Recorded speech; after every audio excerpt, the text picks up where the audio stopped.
Hi, I'm David with EV World News. We talk about electric vehicles, green energy, and the stock markets. And I'm back today with our founder and chief editor, Bill Moore. How's it going, Bill? I'm doing well for an old fart. I just had a medical and Uh-oh. yesterday, and I got the blood work back, and all's good. So you guys got me around for a little longer, I'm afraid. That's great. Great. You know, when I used to call my parents all the time, every phone conversation, the first 15 minutes was how all their doctor's appointments was going. And that got really old fast, So Yeah, we'll skip I that part. promise that's the last time I'll talk about it There we for go. at least a year because I have to go back, in a year and so on and so on. Next year. Nice, nice. All right. We were talking a little bit on Tuesday about the whole water shortage in Iran, and it's like this is just like blowing up. I don't know Oh, how much of this is on the U.S. news. I find lots of it on information about it on YouTube and stuff like that. well, that's where I'm getting my news. As I was explaining before it went live, I actually a girlfriend of my wife, who she grew up with in Idaho, married a Iranian man who still has family over there, and Mhm. so I heard from her that it's pretty serious over there, and they're actually apparently having to relocate because it's become so dangerous. Yeah. Well, hopefully this. The thing is, even if they overthrow, the ruling Mullahs. Muslim clerics or Yeah. whatever, that still doesn't solve the water problem. Oh no, no. I mean, I don't know how, the chants are now Khomeini will go, Pahlavi will come. Pahlavi being Yeah, son of Reza Reza Pahlavi. Yeah. Pahlavi, the I've former been like Shah. investigating to see if like I used to be friends with him. Because, no, I like I told you, I used to stay with people who were ministers under the Shah that I have as friends in the DC area, Yeah, and so I'm always just kind of like, I wouldn't be surprised if I haven't met this guy at some point and just nobody told me who he was, yeah, kind yeah. of thing. Because I kind of like I look at the Well, news he and it's was like, he you know, when the Shah left in '79, I think it's '79. He was 17 years old. He was a teenager. And mhm. now, of course, 45 years later, he's in his 60s and an old guy like me. But yeah, it is. I don't know how they're going to address the problem. I think just first of all, they need to stabilize the country and have. I don't know how you're going to handle it. You got 45 years of oppressive theocratic government that thought they could, mold people into their image, and it's going to be tough. Now, yeah, can you be talking about grooming No, mugs? no, don't discuss that, Bill. Yeah, okay, I I'm won't not, go there. All right. that's But got, anyway, so yeah, it's not going to be solved overnight just because the Pahlavi family and their retinue of followers, get off an Air France flight or whatever, like the original Khomeini. They've got a hell of a job ahead of them, and I do not envy them. I hope that the U.S. and Israel and other European countries will get in there and start helping them out. yeah, I knew, like I said, I knew the minister of education. His last name was Samadzadeh. And Okay, yeah, anyways, good folks. I actually have gotten really fond of Persian food as a result yeah, of yeah. that. And if I see Persian food in different places, I like to go there. In fact, of all the Middle Eastern types, that's my favorite. Probably, yeah. Yeah, I would probably say that. In fact, what did I have? I have some food from a where were they from? No, they weren't Turkey. Where did they? Oh, I think they were from Syria. They Mhm. were Syrian refugees, and I thought, well, rice and raisins and fruit and lamb and so on. I think that's basically Persian.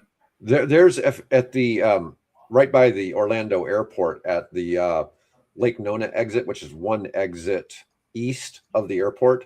There's a right off the exit. There's a fantastic Turkish restaurant there in a little park that I recommend to anybody. So I get people all the time asking me for recommendations on where to stay if they're going to the National Tennis Center, which is also at that exit. And I'm always saying you've got to visit this Turkish restaurant. This place is Where phenomenal. was it? It's so if you're at the Orlando airport, you go one exit east on the freeway. Oh, okay. Like you're heading towards Cocoa Beach. Right. It's the next exit. It's the Lake Nona exit, and if you exit south on the exit, there is a whole bunch of hotels. A Right. great there's a great entertainment district right there that I recommend it over going into Orlando proper. It's just a nice experience. You could just hang out there for a week in this little entertainment district and try out all the different restaurants and different things. There's just a lot to do there. Yeah. And there's a top across the freeway. There's a Top Golf, and on the other side of the Top Golf is the National Tennis Center. It has 100 courts. Every court live streams. So when I play tennis tournaments there, I can let people know. I usually have a couple of WhatsApp groups I'll send my court numbers to, and then I'll go on the National Tennis Center website and watch the match. Yeah. Cool. And it's very nice for them to see that. We don't talk about it on here. I'm actually a pretty decent tennis player. Yeah, I know. I don't know why I'm off on talking about. Bill and on we started out talking about talking about the situation in Iran and the water situation, and then it's changed over to Iranian food, right, and then Turkish food. And now I'm telling people where a restaurant I recommend in Orlando. So, anyways, this was supposed to be a plug. Okay, all right. In Orlando, but back to EV World stuff. The thing is, this guy hates McDonald's, so this would be a really big upgrade from. Oh, okay. Anyways, all right. So we talked about Ford. Now we got GM taking a $6 billion hit, scaling back on EV ambitions. So. There was a lot of people reporting on this, but it was pretty big write down. So they're writing down battery and EV factory investments. I'm really surprising they're doing the battery because Ford's diverting into battery storage. And so they're even converting some of their EV manufacturing into battery storage because I think I was telling you, they expect that market to 10x or something like that in the next 10 years. Well, if my mind remembers correctly, they don't actually manufacture the batteries. They buy the batteries from the people doing the assembly for them is LG Chem. So it may be that they're just reducing either the research into new batteries or how many they're going to end up buying from their supplier. So that would probably and if they're reducing the amount of research into new models and sort of consolidating production of where they've been at a couple different sites, it can bring them all down into a single site and economize there, lay off extra shifts, things. So that's the kind of thing I think they're probably looking at. What's kind of interesting about a lot of this is we know that Ford's best-selling vehicle is the F-150, right? And they didn't go that well as an EV for them. But 10 years from now, looking into the future, there's still going to be a market for full-size pickups. Now, maybe solid-state batteries fixes some of the issues with trucking and all that. But this has been the one big issue is that for like general contractors, people that legitimately do work with a truck and they have a truck because they got to tow something or whatever, that's the one shortcoming we really see. That's if somebody's going to argue about, EVs have this problem, that's the only legitimate problem there really is. Everything else is something that people have kind of made up, right? Yeah. But this is a real issue. Is EV and by the way, Dave can talk about that because he's been involved in construction. Yeah. So I mean, I wouldn't want to think about towing a 19,000-pound backhoe with a F-150. That thing would probably have about a 40-mile range. I mean, it just that much weight. Now, to be fair, you're not supposed to tow that backhoe with an F-150. No. Okay, an F-250 or a 350, yes. And nobody's making those yet. Diesel. yeah, not yet. And you have Chinese accent. I don't even do a good Chinese accent. I have some friends who do though. Anyways, but it's interesting to see this. So I'm really wondering, in 10 years, Ford and Chevy are still probably going to be making gas pickup trucks. Okay. But the car market I just don't see where new cars are going to make any sense. Maybe we'll still have some hybrids out there, but I just can't see where in 10 years we don't have at least Yeah, those 50% of all. those will be probably rarer than they are now. Well, they're not rare; they're very common, but they will move into the rarer categories Yeah. that we'll see. So yeah, The economics of gas cars are going suck. yeah, they're getting bad. Yeah, they're getting suck. bad. So it's not just whether or not you want to save the planet or worried about global warming or whatever. It's the fact that economics in the EV space. Are you familiar with the website Super Blondie, something Yeah. like that? Yeah. Okay. And they always, it's like almost every day, they have an article about this driver discovered what the economics of an EV are really like, you know, those kind of headlines. And of course, when you get down to read them, they all say they're saving ungodly amounts of money by going to electric, you know, as opposed to the F-150 they were driving, as opposed to the, you know, whatever it was they had before or still have. You know, well, look at what we were talking about with the Chinese cement mixing company that had the battery swapping technology. Right. They had reduced their operating expenses by 75% on fueling and maintenance. Yep. By switching all those in a cement truck. Yeah, and cement trucks. Yeah, and then they were swapping out the battery in like 4 minutes. Yeah. And just crazy to see. That's hardly enough time for the driver to get off and have a cup of coffee, you know. No, you're gonna stay with your vehicle probably for that whole process. Yeah. But anyways, we're gonna move on. Meta, or Facebook, as most people know it. Facebook. I thought you'd see this one. Oh yeah, they signed a 6.6 gigawatt purchase for AI data centers. So 6.6 gigawatts of power from nuclear. Now, I was on a call a couple of days ago with a town here in Nebraska, and we were talking about what the shortage of LNG gas burners, because there is a data center in Texas that's purchased 7 gigawatts of continuous LNG capacity with gas turbines. That is incredible. You can't go buy, if you get on a waiting list to buy a gas turbine, you're probably looking at its manufacturing time to be in 29 or 30 as to when it rolls off the production line. That's how far in advance those things are sold out. So all the AI data companies are trying to secure nuclear deals, but Meta signed 6.6 gigawatts. In theory, that would support in the United States, about 4 million homes. Mm-hmm. Okay. I mean, that's enough power. You say 4 million homes, you know, let's just say about 15 million people, let's just say. And I'm just noticing on the ticker that all of those companies are up today. Oh, yeah. You know, the federal government said some more cool stuff about nuclear a couple days ago. And while I haven't really covered what that news was, it's made all the nuclear stocks start going up again. So we've seen some swings on it. But to be honest, isn't everything green today? Well, Rivian is down just slightly, about a percentage point. Yeah, Ford is down 1.5. But Rivian's been bouncing between 18 and 22 for the past week or so.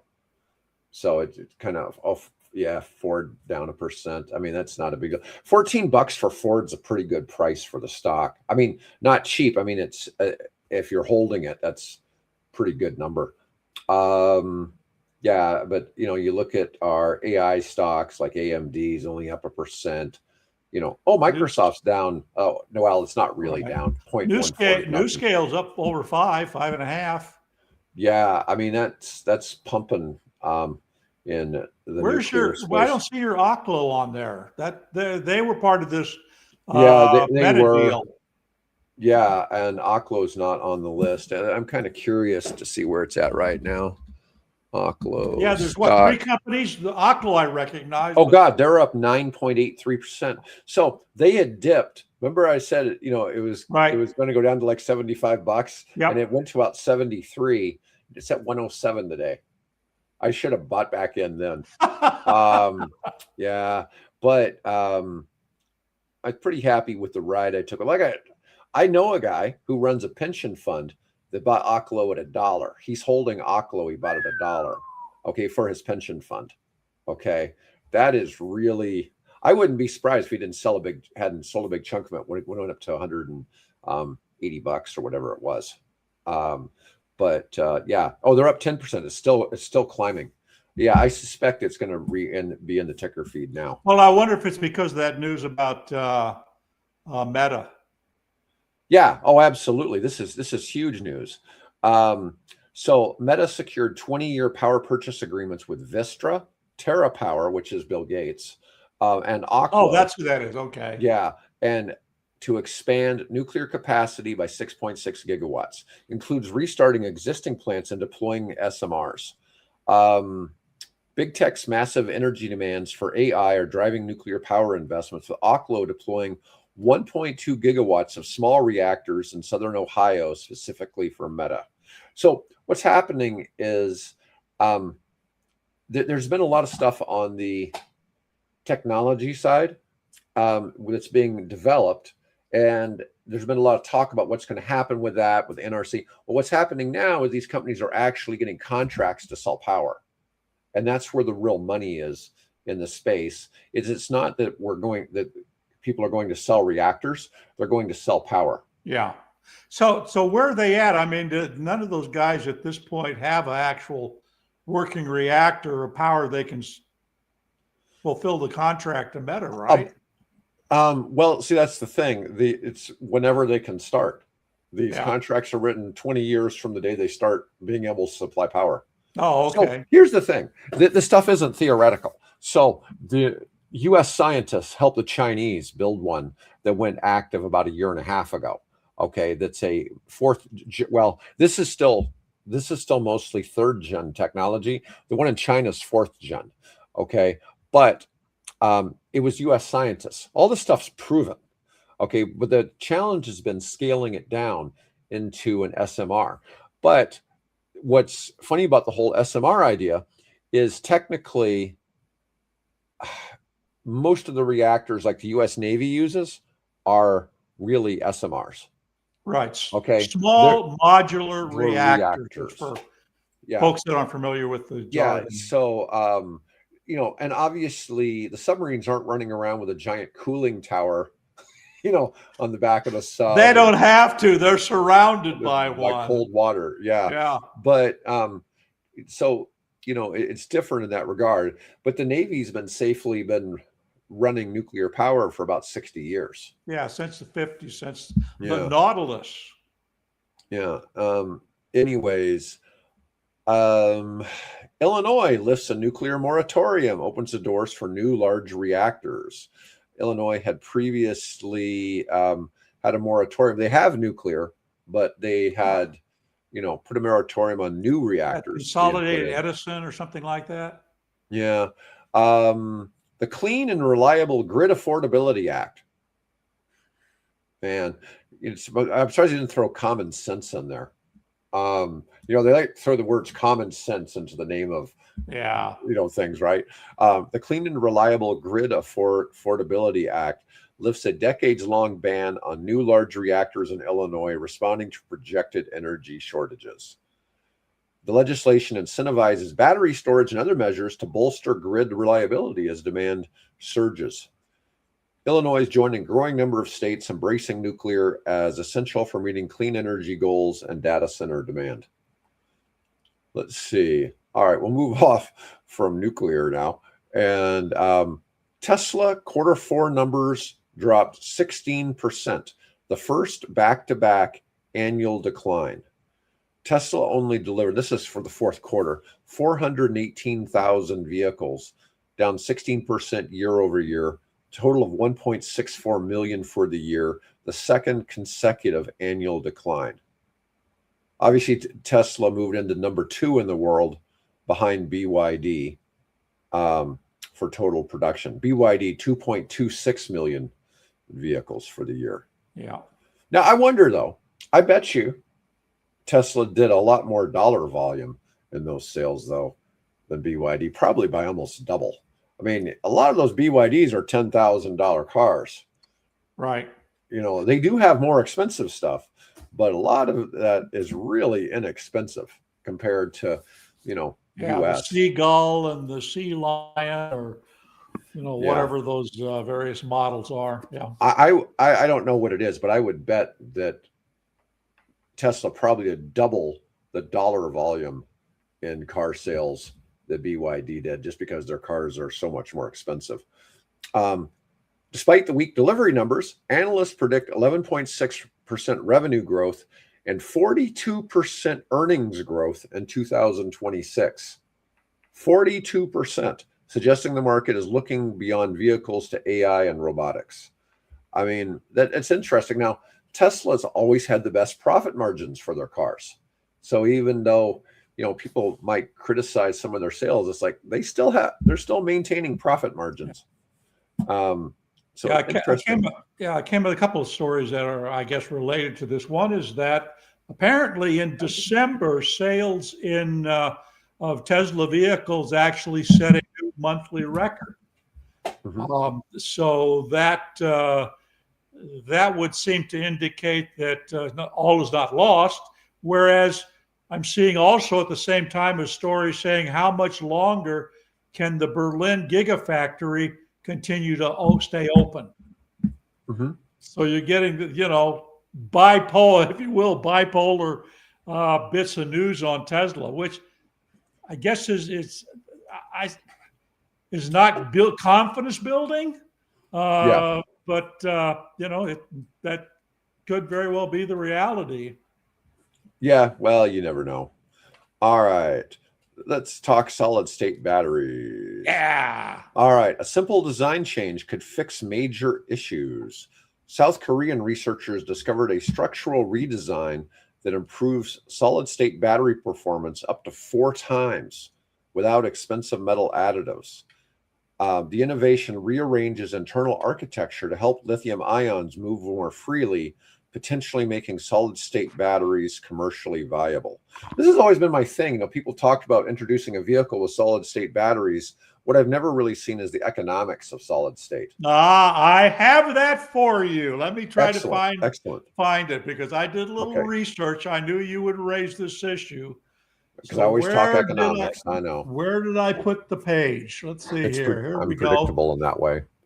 Okay, so where we're at there, we've got several cars or several vehicles that are appearing. Now I lost you. Where are you on my screen here? Way to go, Did Bill. I go away? Well, I still hear you. You can keep talking. I'll just keep talking. I'll talk to the screen. So there are at least 2 vehicles that are now using solid state battery. One is a Chinese car maker putting it in one of their models. The other, which is probably the furthest along, is an electric motorcycle coming out of Finland, a company called Verge. And their new motorcycle will have a solid state battery in it. And it's got some really promising numbers if I can find them here. Let's see. Okay, scroll down, get past there. Okay, so I asked the AI, in this case Copilot, about energy density and things like that. This new Verge motorcycle is using this solid state battery that has a 400 watt hour per kilogram energy density. Okay, that's how you measure the power of these batteries. Current lithium technology that is going into cars like Tesla and Ford Rangers and things like that are about 300 to 250 watt hours. So they're almost, what is that, 40% more energy dense than that. And of course, in that motorcycle, that battery, which is rated at 33.3 kilowatt hours, a little larger than what's in my Fiat, enable it to have a range of 370 miles. On a motorcycle? On a motorcycle. Okay. Oh, God. So do you imagine riding that long on a motorcycle without taking a break? you could almost go from here to where the Black Hills, oh, come on, what is that, Bill? Sturgis? Yeah, Sturgis. You could almost, do that whole Sturgis thing from here. 370 miles. And it charges to 80% state of charge with a 200 kilowatt charger, obviously, in 10 minutes time. And you could, it says here, claims 5-minute full charge in some demos. So technically, you've got finally a motorcycle that really competes with Harley and Indian or, whoever that is out there. Now, on the question of cost, this is really interesting because I know this has been one of kind of your concerns, rightly so. Let me get down here. So, lithium batteries right now range from $100 to $150 per kilowatt hour. Okay, that's where we're at. Solid state ranges from $800 to $1,200 per kilowatt hour. So it's 8 times more expensive than lithium battery technology. However, that's projected during the 2028 to 2030 timeframe to drop to 80 to 200 dollars per kilowatt hour. So we could, let's say here within, close to within the decade, before the decade closes out, we could start to see that become really competitive with lithium. And when it does, you're going to see the manufacturers start to switch over because it's so much cheaper, it charges so much faster, and it's so much safer. They don't burn up like lithium does. So that's a little bit of research I did on it this morning. Well, it's not that they don't burn. They don't have the electrolytes that burn, right? There's something. No, there are no combustible things in the battery. It's the electrolytes in the battery that are the combustible element of lithium. Part. Yeah. There are no such. Yeah. In fact, that's where actually the Korean breakthrough is that by rearranging the materials in that solid electrolyte enables the ions to pass back and forth between the anode and the cathode much freer, which allows it to charge faster, allows it to have greater energy density, and so on. So that's their breakthrough. So it should actually bring the cost significantly down from where it is right now. Great. All right. Let's see. All right. Elon Musk's Grok AI controversy has caused the UK to consider banning the X platform. Musk's, the XAI chatbot that Grok uses, faced backlash because it generated sexualized deepfake images of real people, prompting restrictions on image generation. Now, this is what my system said. The real truth is that people were using it basically to make child porn. People were figuring out, and I'm just like, is there not a way to just kick those people out? I mean, better to do with your time. Yeah. Right. Yeah. But anyways, Keir Starmer, the Prime Minister of the UK, stated a ban on X is on the table due to Grok's misuse, representing the most serious regulatory threat to Musk's social platform. Well, in the UK, you don't have free speech. So this is this is X's it's not guaranteed. Thing. Yeah. I mean, they regularly you can post stuff. They have police go around. I think they've had something like 12,000 people put in jail for stuff they posted on things like Facebook and other social media platforms that somebody was offended by. The controversy highlights the regulatory challenges facing AI image generation and could impact Musk's broader tech empire and political influence. Well, this issue with the video, there's a lot of things that are kind of disturbing about video. You probably saw, I'm sure you've seen the video of that woman that hit the ICE officer and he shot her, right? I've already seen AI deepfakes on that. And it's kind of, the thing is, video seems like proof of something, right? Not anymore. It's just not anymore. And it's so easy to I'm actually kind of sick of seeing these things. Hey, look at Joe Rogan's reaction to whatever, and they have a clip of Joe Rogan, and the video has nothing to do with Case Joe. in point. Remember last time we were on, I was talking about 3I Atlas, right? Mm-hmm. This object in space. Mm-hmm. So there's a particular I've watched several channels that have been tracing this thing because it has basically some physics defying characteristics that just don't fit our models. And so I watched one today. Oh my God, what's the name of the thing? Anyway, where the gentleman who looks a respected scientist, and talking about the characteristics. What's happened is now that it's moved away from the sun and is headed out of the solar system, it has suddenly lost its mass because it was looking at like it had the mass. I don't know how many trillions of tons. The way he describes it, it's like we're tracing Mount Everest. Mm-hmm. Going through space, a comparable size of mass through space. And suddenly it becomes a small hill. Where'd all the mass go, right? Mm-hmm.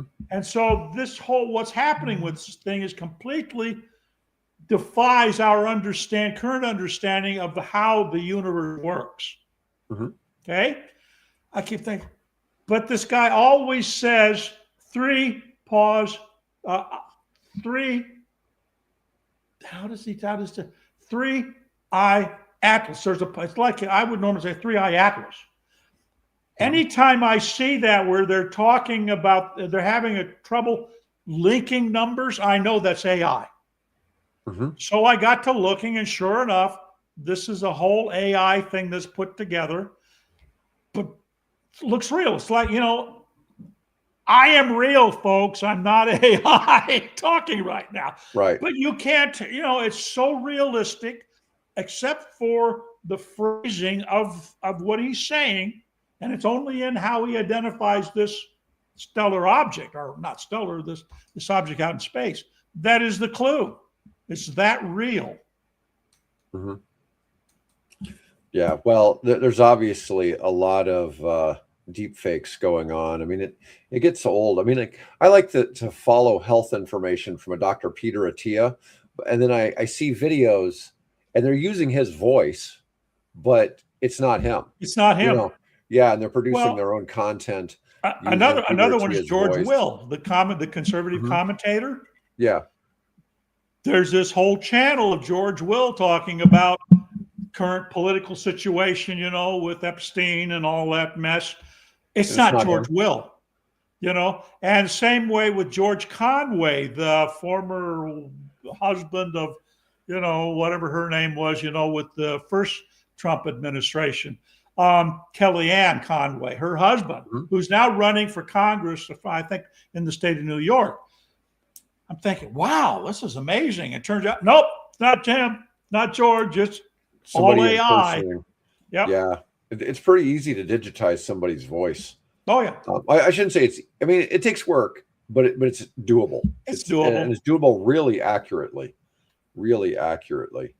And some of it though is you catch the inflections of the person's personality in it, and some of that is a bit of a challenge. No, but anyways, all you got to do is, there's enough video out there. I suppose if somebody wanted to, duplicate you and me and have us mm-hmm. say crazy stuff, we already do that. We already do that. Well, we already do the crazy stuff. Yeah.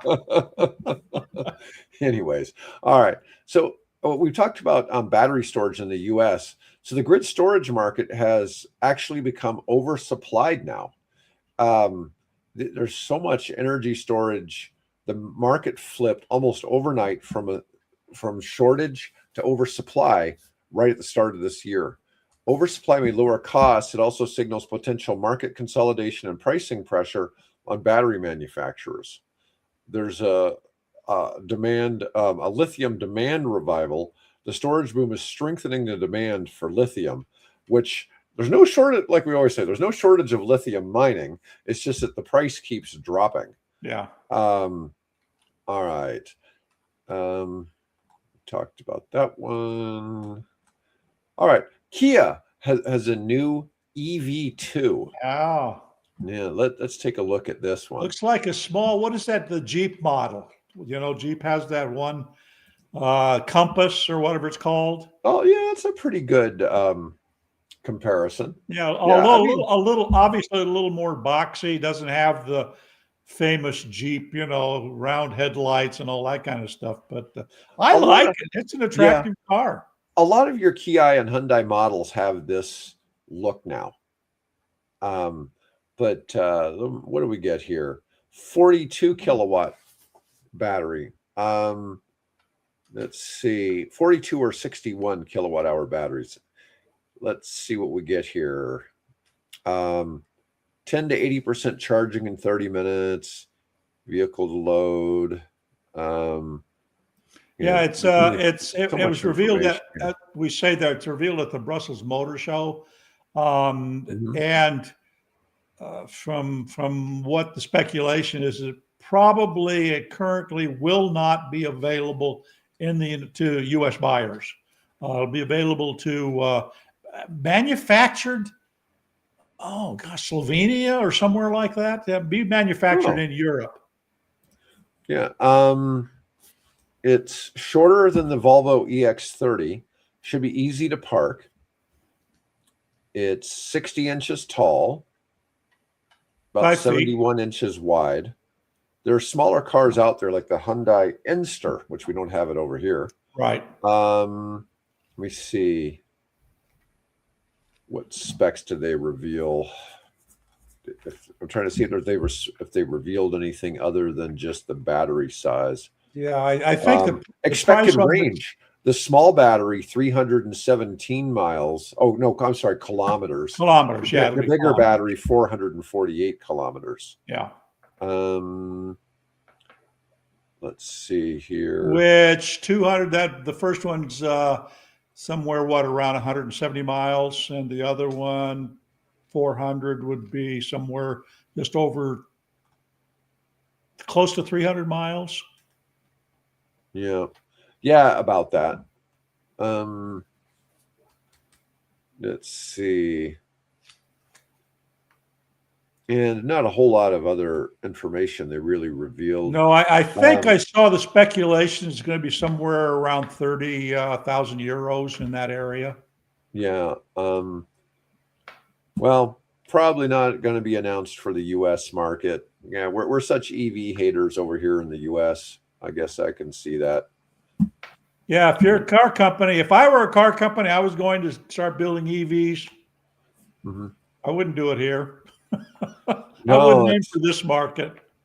No, it's really sad how the U.S. is. All right, Bill, did you have anything else you wanted to cover today? Oh no, I'm good. That's a give people a break. Give them a break. Yeah. I'm working all kinds of things. I'm using AI to start generating illustrations for the children's book that I'm writing. Yeah, no, that's fascinating. Yeah, so good fun time. Yeah, it's a challenge getting all that right and making the illustrations do well. Yeah, I couldn't get it. I couldn't get AI to understand my request, right? So I thought, all right, I got to do this the old-fashioned way. So I grabbed a bunch of photographs off of the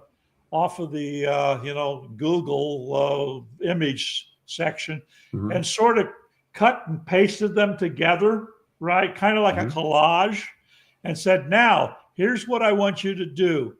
And it did it finally. So if you're interested, go follow my Facebook page and you'll see the journey that I'm on creating this book called Be Bright and the Journey to the Sun. I think you'll find it interesting. Yeah. All right. Well, folks, thanks so much for watching. We'll be back next week. Otherwise, everyone have a great day.